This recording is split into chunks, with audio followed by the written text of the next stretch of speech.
Hello, this is Eric Weichel, Senior Application Engineer at Altair. In this video, I will demonstrate how you can control the motion of geometry as a function of the forces generated from bulk material in an EDEM Motion Solve coupled simulation. Specifically, the speed of the motor used to drive the inclined auger will be controlled based on the forces generated by the particles on the two yellow sensor plates.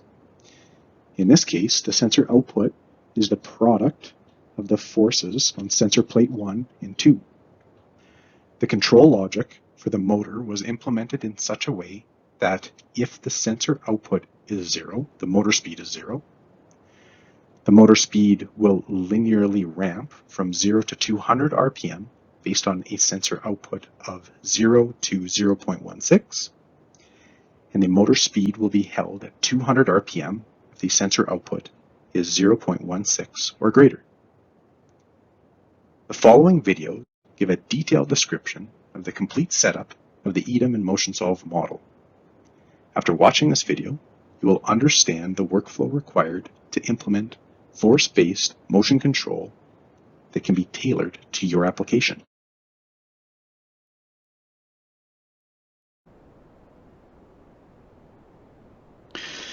All right, so we're in the Inspire interface, and you can see the geometry that I've created already. You'll be able to open this geometry up. It's a STMOD file called generic auger hopper model. Within the model, I've structured a couple assemblies for ease of setup with a simulation. I've got a bunch of components that are stationary. These guys won't move during the duration of the simulation. I've got two factories set up, and the components that are moving, the auger shaft and the flight, and then finally there's the four force sensor related components. So that the force sensors that we're looking at here is this pad here and this pad here, or the surface. And the whole reason that I've got these extra pins that will become apparent later has to do with setting up joints such that we can extract the forces from those force sensors easily through the EDEM MotionSolve coupling. Let's go ahead and create a step file that we can use to import into EDEM for the components that won't be a part of the coupling. Now in this case, the components that won't be part of the coupling are everything with the exception of the auger, flight, and shaft, and the force sensor 1 and 2. So in order to do that, I'm going to press F5, and by pressing F5, I can configure the model in such a way that I control what's included in the model. I want to include the factories. I'm going to deselect the moving auger and deselect so the sensor moving component are gone.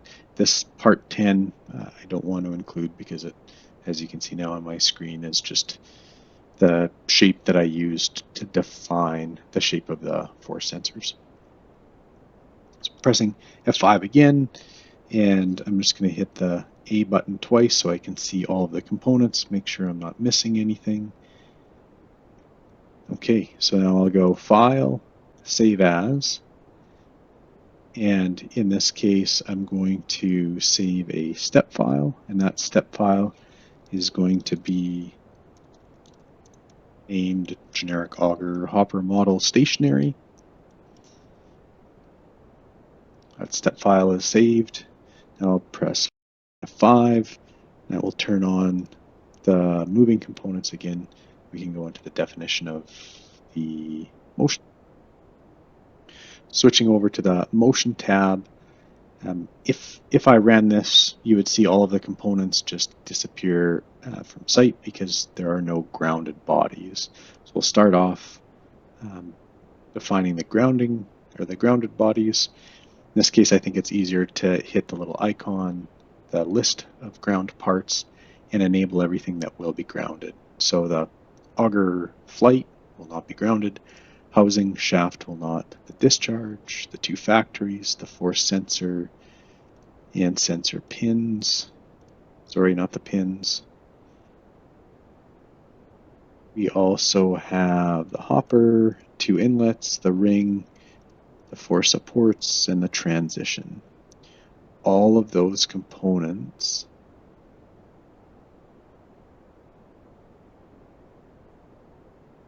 I'm going to turn off the grounding for the force sensor. All of those components are grounded, so anything that's not moving. So click on ground again, and if you want, you can toggle it back on. Everything that's turning red would be grounded. Then for rigid groups, because I have two separate parts, the flight and the shaft, so I'm just going to click on the auger housing and hide it by clicking H. Because these two parts are unique, I'm going to create a rigid group. Alternatively, I could have went back to the geometry tab and used the Boolean function and combine to put the flight and the auger together. Why you would perhaps want to do that, maybe you want to iterate through this design because your motivation is to investigate different flight pitches or flight diameters or things like that. If you leave them as separate bodies, it's easy to swap out in your simulation later. Otherwise, you're swapping out the auger shaft and the flight. Back over to motion. For rigid groups, I'm going to create one rigid group, so selecting the auger flight and auger shaft by left clicking on both and hitting create. And you can see here that there's been one created, the moving auger. I'm going to toggle that off, close that. Joints. I am going to create joints that are between the force sensor pin and the force sensor themselves. So to aid in the definition of joints, I'm just going to hide some components that I don't want joint detections to be included with. So hiding the transition, hiding the discharge, I'll hide the auger and the shaft. I'm going to hide the housing, the inlets, and the factories. I'm going to go ahead and hide the ring as well. I don't care about these guys, but you can see that I've got this support one and this pin, and that's where I want to create the joint between those two components. So to do that, I'm going to select joints, and you can see that there's these red areas that are highlighted. I'm going to click on that. I'm going to set this up to translational and locked. Translational and locked means that regardless of the forces that are exerted on that joint, it's not going to move. I'm doing this so that we can include these force sensors as unique bodies or unique graphics in the EDEM MotionSolve coupling, and thereby access the forces acting on these bodies to control the motion of the motor. I've done that for the first one. Do it for the second one. Translational and locked. Right click, and so now we've got these two joints. I'm also going to bring back all of the components, and then we can define the motor. Motor will be next, so a motor, and just for the definition, I'm going to hide the auger. I'm actually going to go ahead and hide these measurements as well, here to see what's going on. Motor, and if I put my cursor over the end of the auger on center end, I'm going to click twice with the left mouse. That just means that the motor is going to be attached to this auger shaft, and it's going to be grounded globally in the model. In this case, I do want a speed controlled motor. So 60 RPM is not what I'm after. I'm looking for perhaps 200 RPM. And I'm going to select, or what's already selected, this ramp up. So looking at this step function, it's going to ramp up from 0 to 200 RPM, and if we take a look down in the properties editor down here, it's currently set to start rotating at 0 seconds, and the duration of the step would be half a second. It's maybe a little bit excessive for acceleration. Let's set the start time to 1 second, and let's have the acceleration happening over 2 seconds. I am going to disable the use of a controller in this case, because we're going to define how this motion is controlled differently in MotionSolve. Once we export the model, we really don't need the added variables for a PID controller to define the motion of the motor. If we just left the motor as it is right now, and because we don't have any other joints defined between the auger and the auger housing, what we would see is the motor would just drop out. In fact, maybe I can just show that. So I'm going to go ahead and save the model. And I'm just going to add the name, motion definition.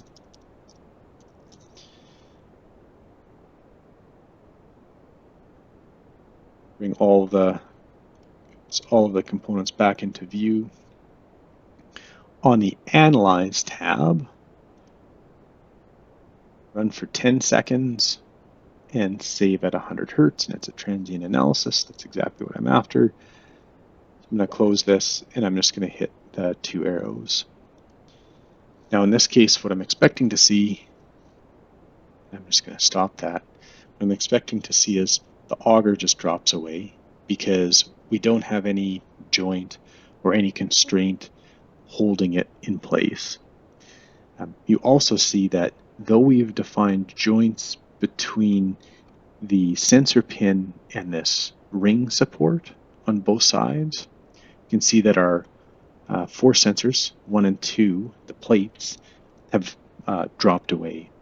So we need to address both of these issues, and they'll be done in different means to enable or to ensure that these force sensors stay in the right spot. We will go to rigid groups and group the force sensor and the pin, and then within the motor we'll define a constraint that will keep it in a fixed position. So if I toggle the Analyze Motion off again, I can then work on setting up this model further. Again, for ease of definition, I'm going to hide a couple of these components.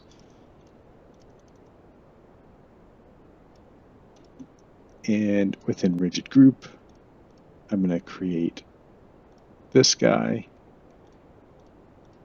by left click and create. And then for these rigid groups, I'm going to rename them so that they're something meaningful. So I'm going to call this force sensor 1 and sensor 2.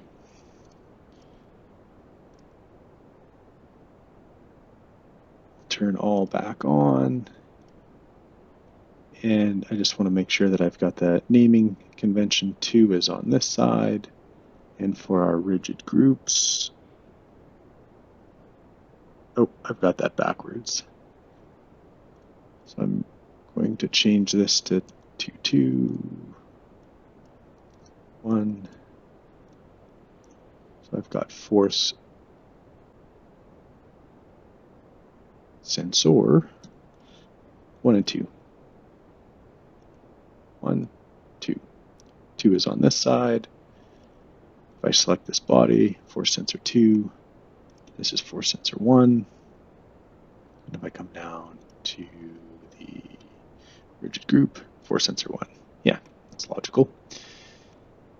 Now, just to show you what happens quickly here, now our force sensors are staying in place, but our motor's still dropping away. We didn't do anything to address that issue yet. We'll go into the motor preferences, and we are going to restrain the center line, and we're going to use a revolute joint, which really means that the only degree of freedom that this motor is going to have or that the joint that's associated with this motor is going to have is the rotation of the auger. It can't translate in any direction or rotate in any other direction.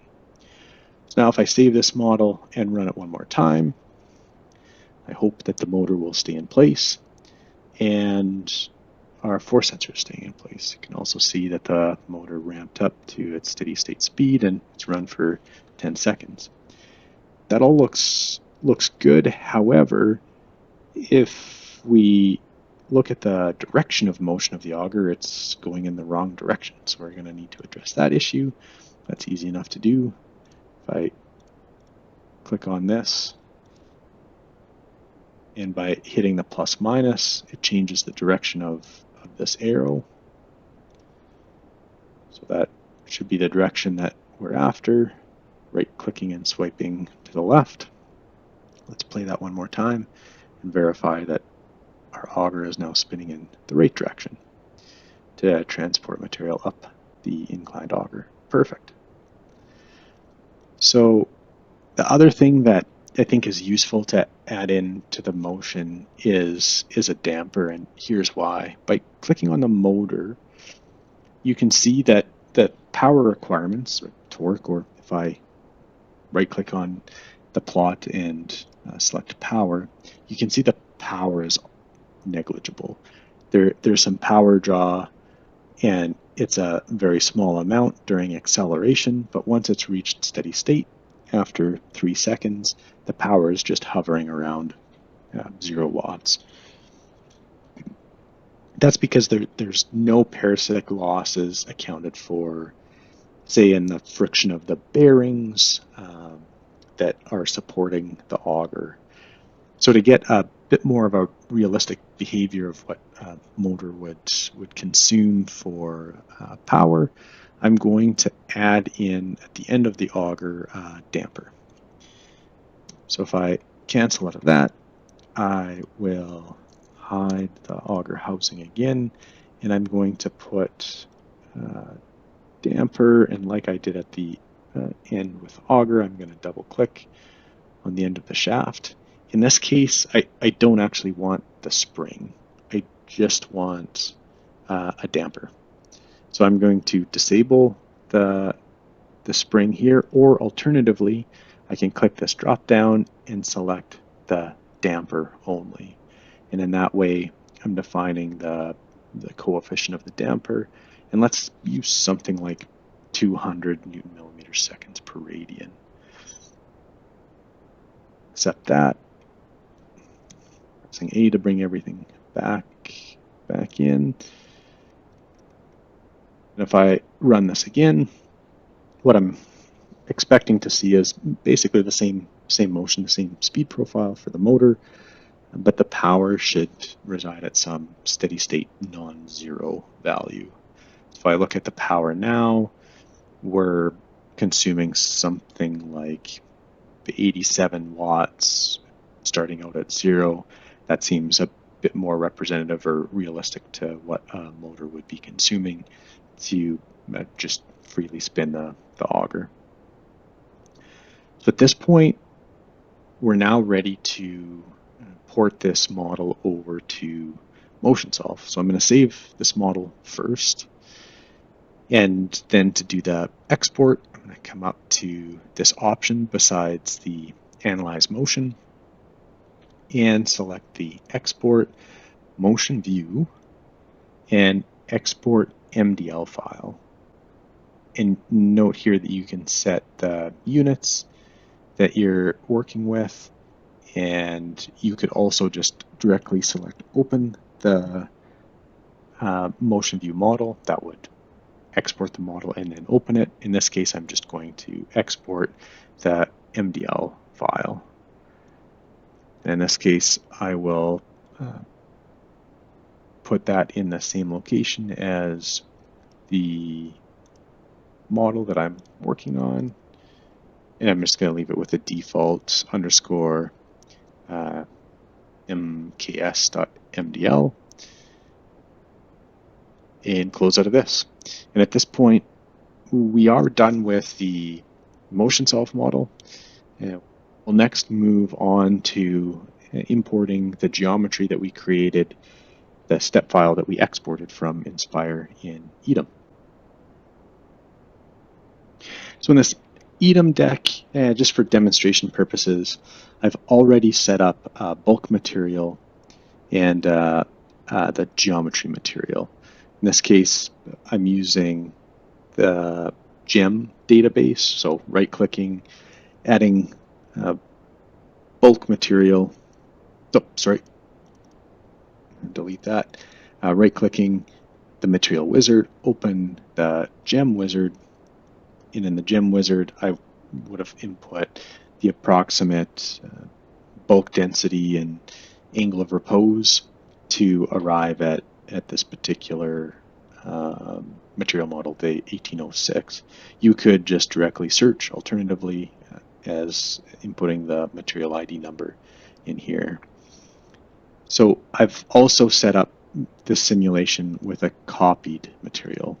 That was the motivation there was to create two unique particles so that I could color them and we could see how they mix later.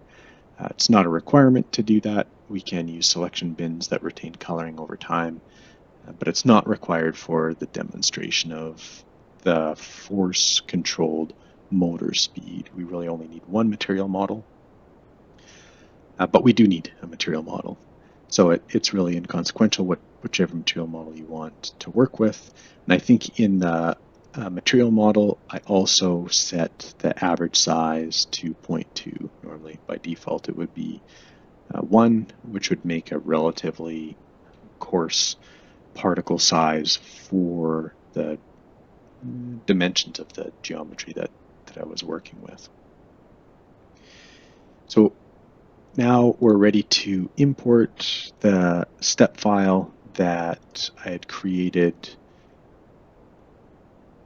So before motion, there should be a step file here, generic auger hopper model stationary. I'm going to open that. In this case, I believe I had the units set to millimeters, and I'm not going to merge sections because the factories are mixed in, so not all of the components are going to be that can be merged together. So let's leave everything else as default, and we should see all of the components that won't be moving come in. And then once the factories are available, I'll go ahead and set the factories to virtual for both of them, and then we can set up factories, adding a factory up here. And in this case, I'm going to use a periodic factory. You don't have to use a periodic factory, but for this demonstration, I will.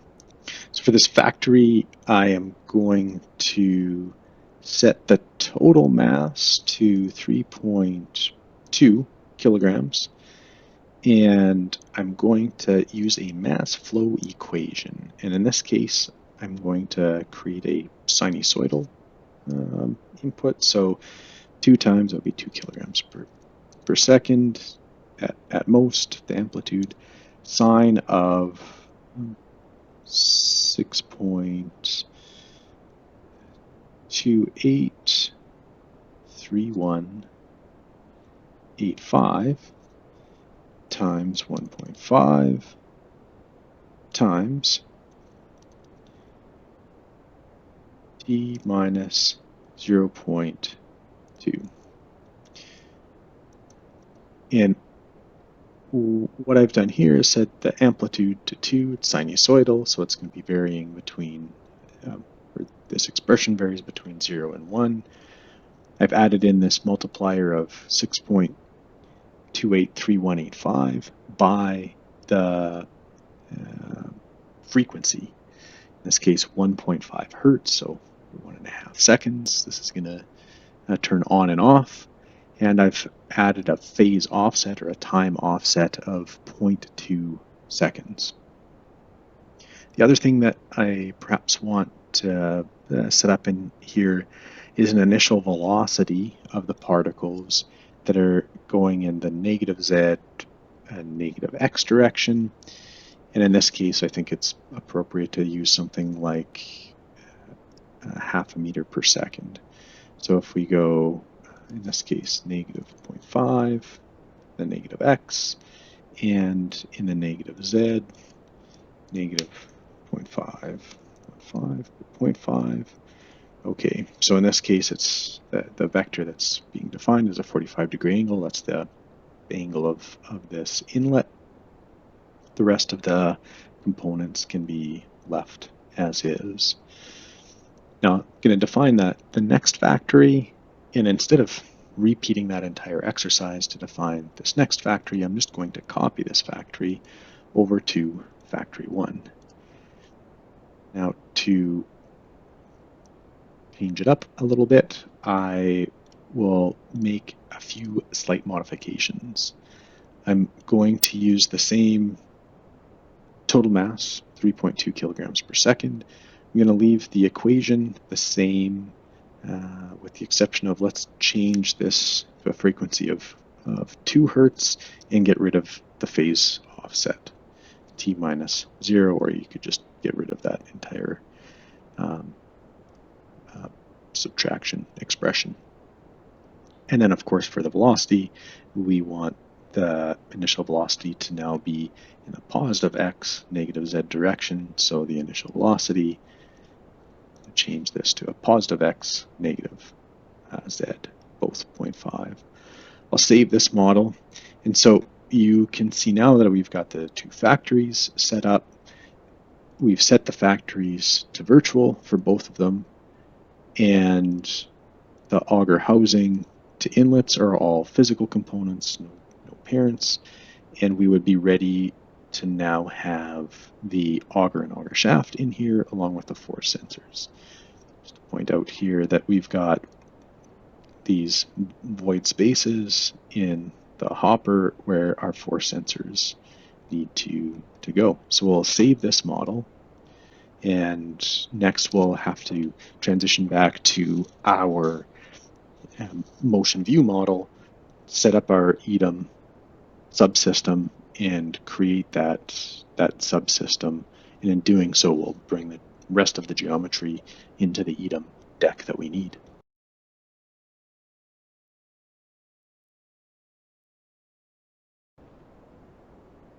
So I've launched a motion view session, and now I'm going to open a model. And in this case, I'm looking for the generic model that I created during the motion setup. Generic auger hopper model, motion defined, MKS. Open that up. You can see that we've got all the components in here that we were working with before. We've got the damper at the end of the auger, a joint defined. We don't see a graphic for the motor, but a joint defining the that's associated with the motor. We've got our stationary hopper, and inside there we've got our auger and auger shaft. The first thing that we're going to do is set up the DEM system, or the EDEM subsystem. In order to do that, we're going to go up to Assembly and select this EDEM icon. This EDEM icon comes up. We need to first select the components that we're going to include in the model. So by double-clicking on the graphic, it brings up this graphic window, and I'm really interested in adding both of these, the auger shaft and auger flight. The auger shaft and auger flight, so I'm going to select auger shaft, expand this, select auger flight, and then I need the 2 force sensors. Those are buried inside of force sensor 1, and I don't want the pin, I want the force sensor 1.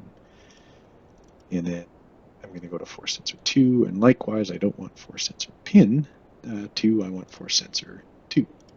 So those 4 components are what we are going to include in the coupling. We're including the force sensors not because there's any type of motion associated with them, but because we want to be able to access the forces on those components within MotionSolve and then control the speed of the motor based on those force responses. We can leave the rest of this as default right now. We can update the communication interval once we are closer to running the coupled simulation. But I'll then have to transfer back to the EDEM simulation that I've set up that does not have the auger in it yet. You can see that the auger shaft and flight is missing, and also the two sensor plates. If I switch back to filled, you can see that there's a hole there. So I'm going to enable the coupling server, switching back to motion, and I'm going to click transfer and create system. Now it's very quick. You can see that there's these 4 bodies that were created, and within motion view we've got this DEM 0 subsystem. If I switch back over to EDEM, you can see that we have these 4 new components, the components that came from MotionSolve, or sorry, Motion View. If I set it to mesh, you can see that we've got the auger flight and shaft inside there, and we now have these force sensor plates. So I'll save this model, and for the time being I'm just going to stop the coupling. We'll enable that before we start running. But before we go ahead and kick off a coupled simulation, what we are going to need to do is update the motion of the auger, because as it stands right now, the motion of the auger is defined in such a way that the speed will start off at 0, ramp up to 200 RPM over 2 seconds, starting from 1 second. So from 3 seconds onward, it would be rotating at a constant 200 RPM. And the whole motivation for this exercise is to not have a constant rotational speed of the auger, but to control the auger's rotation based on the sensor force that we're getting. So in order to adjust the motion associated with the motor, which the moment it's this step function, so -1 in the reverse direction, step 5 time-based, and starting from 1 second, and at 3 seconds it should be operating at 20.944. That's 200 in radians per second. We're going to replace this expression. But before we replace this expression, we need to add a solver variable that calculates what we're interested in for the force sensor, and optionally we can add an output so that we can track what that force sensor output is looking like. Now in this case, the way that I'm going to control the motor speed is that if the combined force, or I should say if the product of the magnitude of the force on force sensor 1 and 2 are greater than some threshold, then it'll be operating at the 20.944 per second. If the force is below that threshold, it will be stationary, or it will actually ramp down to 0 velocity. So let's start off by adding in the sensor. To add a solver variable, I'm going to come up here and select under the Model tab, Variables. And this creates a solver variable, and I'm going to associate this variable with an upper level model. I'm just going to change the name of this to something meaningful to me. Let's call it sensor force. And I will use no spaces. Oops. Sensor. I'm going to copy that, and I'm going to use the label and the variable name the same, and I'm going to hit OK. So what that has done is created a sensor force, and within the properties on the panels, it's set to linear. I actually want to change that to an expression, and I'm going to define an expression here that is as follows. The function, and I'm just going to copy and paste in this expression, evaluate it, to make sure it evaluates properly, and then I can hit OK. Now, in the expression, what I'm doing here is taking the square root of an array value that's stored in the 13th location in the array, in the index 13 squared, the 14th squared, and 15th squared, and then again I'm multiplying the square root of the 19th element squared, 20th element squared, and 21st element squared. So what I'm doing here is taking the magnitude of the force on sensor 1, which is 13, 14, 15, multiplying it by the magnitude of the force on sensor 2, which is elements 19, 20, and 21. Now, how do I know what the elements are? Great question. If we come down to the DEM system that we just created, you can see that there's these 4 force outputs. For the force outputs, for every graphic that we've included in the coupling, we've got a force output. So we've got the moving auger for force 1, force 2 is the moving auger, force 3 is the force sensor 1, and force 4 is the force sensor 2. So if I go back to force sensor 3 and look at the translational properties, you can see that Fx, Fy, and Fz are defined as expressions, and they are the array value 13, array value 14, and array value 15. For example, I look at, or click on this, you can see that a more detailed definition of this variable is the array value coming from the DEM subsystem DEM underscore 0. So that's this guy. And from the solver array 2. You can see that there's 2 solver arrays here. These solver arrays are what information is packaged in for information to be communicated between EDEM and MotionSolve. And in this case, it's the 13th element in that array for the Fx. The 14th is Fy, the 15th is Fz, and for the force sensor 2, we've got 19, 20, and 21 as the Fx, Fy, Fz. So again, this force sensor is going to return the product of, or calculate the product of, the magnitude of the 2 forces on the sensor. The next thing that we can optionally do is create an output. So this sensor force, or the solver variable, is solved during the execution of the simulation. But if we don't create an output, we won't directly be able to see what the calculation of this expression is. So in order to do that, we need to add an output.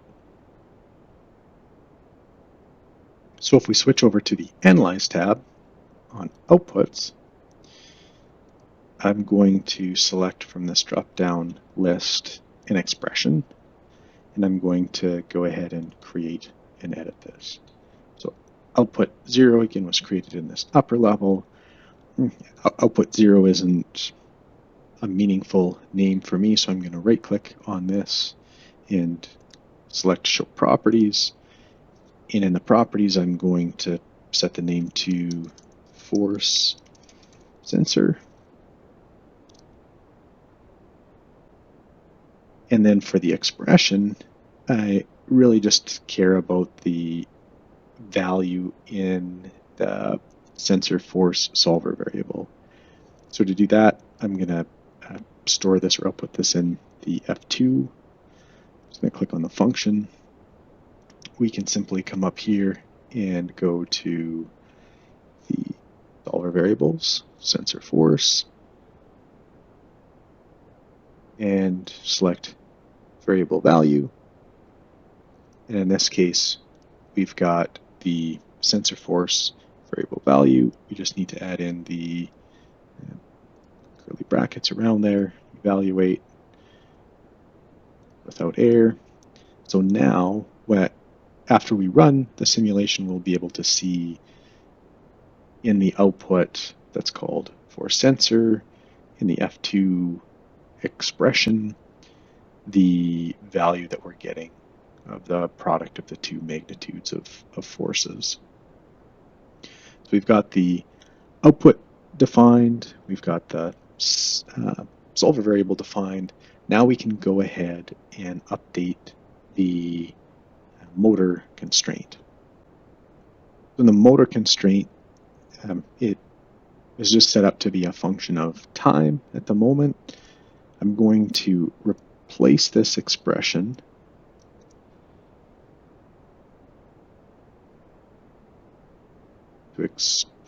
replace this expression with an expression that will basically give us a 0 speed if the force sensor solver variable is 0 or negative, and if it's between the values of 0 and 0.16, it will ramp.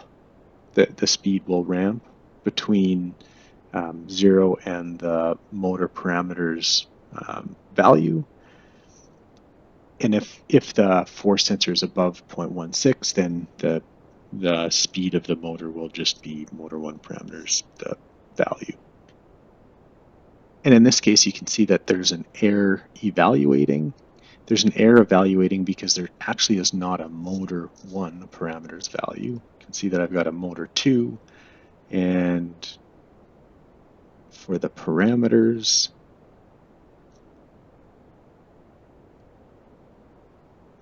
I have the speed.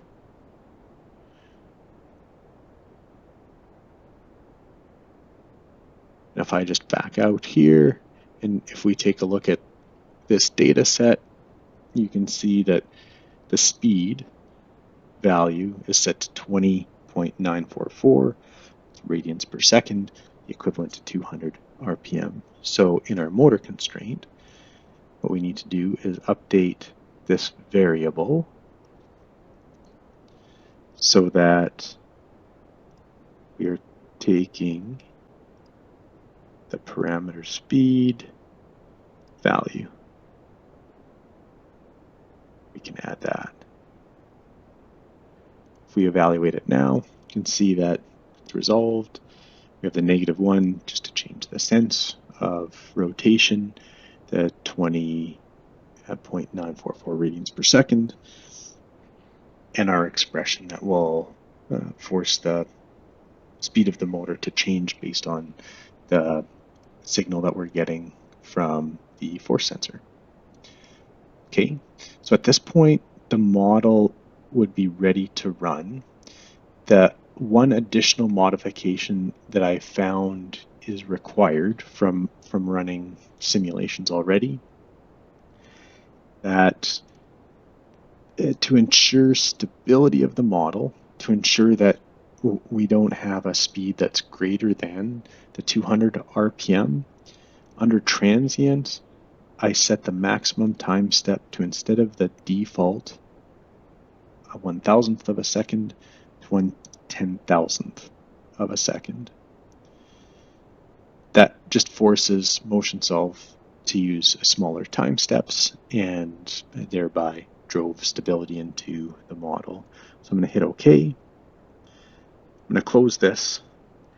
And the other thing that we need to take into consideration is when we set up the DEM system, we just left the parameters as default. At the moment, we've got a communication interval set to 0.001 or 1 kilohertz.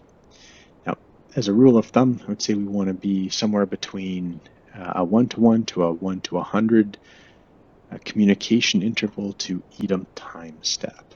So let's switch back over to EDEM, save this model, switch over to the solver, and we'll see that to have an approximate Rayleigh time step of 20%, which is reasonable for this material model that we're using, we will be using a 2.6 e to the -5 seconds. So I'd propose that we can probably get away with a 2.6 e to the -3 for a communication interval. So 2.6 e to the -3. We'll switch back to the motion model view and update that to 2.6 e to the minus 3. All else can be the same. We'll save this model, and now we're ready to run the coupled simulation. So the motion view model is ready to go. Close out these parameters, and we need to switch back over to EDEM and kick off the coupled simulation. To do that, I'm going to start the coupling server, save the model. In this case, I have set the EDEM simulation to output information at every 1,000th of a second, leveraging selective save. In this case, just for visualization to see where the particles are, I've deselected everything but the base particle data and base geometry data, and the interactions I've left alone. And every 10 intervals, there'll be a full save interval. I will leverage the CUDA solver, and in this case, leaving the CPU count to 1 and the GPU count to 1 is appropriate. So EDEM is in a state ready to couple. If we switch back over to the motion model, you can see that ready to go with this model. We can perhaps just change the output directory to a new folder, say run 1, and within run 1 we can leave the name as default, or I'm just going to add in underscore run 1. It's up to you whether you want to run offline or online. Normally I run offline, so I'm going to select this. That just allows you to interact with the motion view model while the coupled simulation is running. So if I click run,